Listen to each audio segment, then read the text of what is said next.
10 মিনিটে আপনি কিভাবে সাদা ঝরঝরে পোলাও রান্না করতে পারবেন। তো আসসালামু আলাইকুম এভরিওয়ান, আমি নামজুসি বলছি।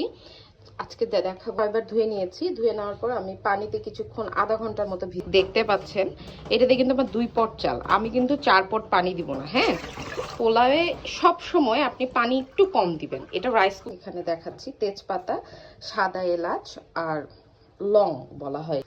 তো রাইস কুকারে পোলাও রান্নার জন্য রাইস কুকারের লবণ দিয়ে এখন এটা চড়িয়ে দিচ্ছে। আমি এখন এই যে পোলাওয়ের চালটা যেটা ধুয়ে এখানে লবণ দিয়ে নিয়েছি, লবণ দিয়ে নিয়ে এটা ভাজতে দিব। পোলাওয়ের চাল আপনি যত, আমি চুলার জালটা কিন্তু লো ফ্লেমে রেখে আপনাকে ভাজতে হবে। আমার কিন্তু রাইস কুকারে পানিটা ফুটে গিয়েছিল, আমি এইখানে চাল দিয়ে কিন্তু পেঁয়াজটা লাল হয়ে গিয়েছে।